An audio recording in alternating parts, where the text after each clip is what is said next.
very small. So somebody like me, what's the chance of finding interest in it? Very small. It is the supreme ambrosia that overcomes the sovereignty of death. It is the inexhaustible treasure that eliminates all poverty in the world. Yeah, it's like, imagine all beings trying to be kind and helpful to others, even in worldly ways. I'm thinking, when you are happy, I am happy too. Same as with your children. You know, the kids are happy, the mom is happy. Why can't we do this for all beings? That's the only way to be happy. When you are happy, I am happy too. And happy not in the sense of, giving them all the chocolate that they want, but keeping them calm and happy and free and whatever. It is the supreme medicine that quells the world's disease. It is the tree that shelters all beings wandering and tired on the path of conditioned existence. It is the universal bridge that leads to freedom from unhappy states of birth. It is the dawning moon of the mind that dispels the torment of disturbing conceptions. It is the great sun that finally removes the misty ignorance of the world. It is the quintessential butter from the churning of the milk of Dharma. For all those guests traveling on the path of conditioned existence who wish to experience the bounties of happiness, this will satisfy them with joy and actually place them in supreme bliss. If you look again at the Dalai Lama, just being present, look at people's faces, everybody's happy, just by being present. I wish I could do that. Just by being present, you make people happy, wonderful. Today, and what does that do when your presence makes people happy? What happens then? What's the consequence of that? What's the consequence? They're not harming others when they go out because they're happy. Yeah. So today, in the presence of all the protectors, I invite the world to be guests at the festival of temperate and ultimate delight. May gods, demigods, all be joyful. So kind of here, you have taken the vows, which is verse 23 and 24. So I asked Shikeshi Sherab, I sent him because I was never really clear. So what do you take? Do you take the aspiring Bodhisattva vows that you say, as much as possible, I will develop bodhicitta, with the 6 causes, 1 effect, or with exchanging myself for others, and to say, I will never lose that interest in developing bodhicitta, or do you really take the step into taking the vows and engaging in the activities of a bodhisattva? So he said, you take both. But I would say, it's okay to take aspiring vows, to think I will work on developing bodhicitta before you jump into this whole thing. Yeah. Because that's... So engaging bodhicitta, it becomes engaging bodhicitta actually when you do any of these 6 perfections with the bodhicitta thought. If you do anything like drinking coffee or tea with the bodhicitta thought, it is aspiring bodhicitta. Yeah? Do you see what I mean? Whatever you do with this, which has to do with the 6 perfections, and you do it with the bodhicitta mind, then it becomes engaging bodhicitta. Whatever you do which is not any of the 6 perfections, but drinking a cup of tea with thinking, I'm drinking the nectar of Dharma, may I become enlightened very quickly, then it becomes aspiring bodhicitta.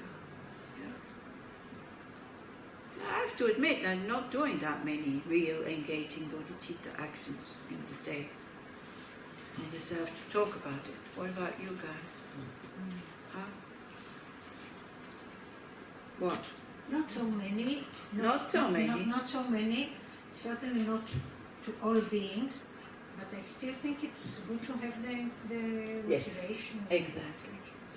Not so many, but still it's incredible what we're doing here.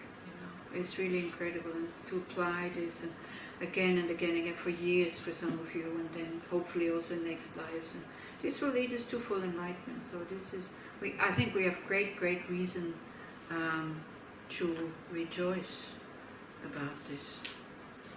Okay? Are you happy? Now you have to be happy. Yes. And for those who heard it for the first time, well, again, bite off small chunks.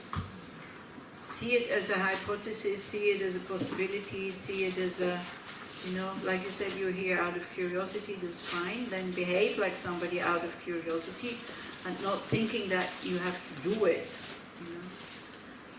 Like I can go and look at something out of curiosity, or I can go and look at something because I want to imitate it. So that's different kind of mind state. Okay? So we dedicate, of course,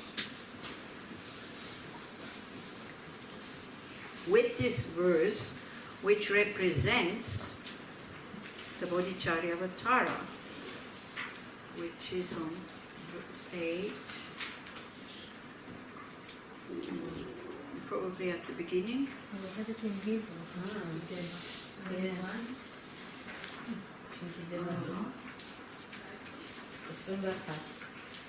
Uh, 20. Page 20. Page 20, or if you want to read in Hebrew, page 21.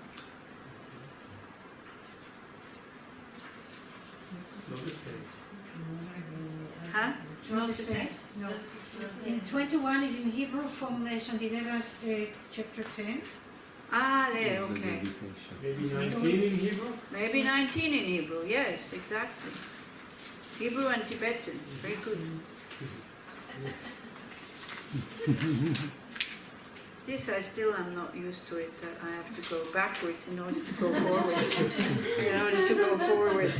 19 is like 20, the same 20, except 20 in English together. Yeah, okay. So try to put your mind to that, especially if you want to develop bodhicitta, or if you think you have to develop bodhicitta. It's very important, these dedications, through the merits of these virtuous actions. May I quickly attain the state of a Guru Buddha and lead all living beings without exception into that enlightened state. It's a very clear, firm motivation. That I did this, I'm here because I want to become a Buddha. Why? Because I want to lead all sentient beings without any exception to that enlightened state. Now, if in case you think, no, thank you, that is too high, that is fine, then, but make your own dedication. Why am I here? Because then, as I said, it's like saving something, it's like safeguarding it, so that it can grow. Yeah? And then may the precious body-mind, not yet born, arise and grow. So that's what we did until now, that's until chapter 3. May that born have no decline. That is chapter 4, 5, and 6, I think also. But increase forevermore. These will be chapter 7, 8, 9, and 10. And then because we have no clue about emptiness, we think we know about emptiness. Some of us might, I don't. So then we dedicate with this thought about emptiness, because Manjushri and Samantabhadra, they know about emptiness. So we say, I dedicate like them, because they know how to dedicate. So, but I don't, so I do like them, so then it becomes the whole thing. Just as a brave Manjushri and Samantabhadra too realize things as they are. Also, I dedicate all these merits in the best way, that I may follow their perfect example. I dedicate all these roots of virtue with a dedication praised as the best, by the victorious ones thus gone of the 3 times, so that I might perform the noble Bodhisattva's deeds. Okay, dedication praised as the best means with an awareness of emptiness, but also with bodhicitta. I want to attain enlightenment for the benefit of all sentient beings. So please now you can go to sleep for the benefit of all sentient beings, for the moment for the benefit of those ones in your room. So because some of you have not registered yet, that's fine. So this area will keep silent anyway. Also then on Saturday when you start talking again, try to keep this area silent.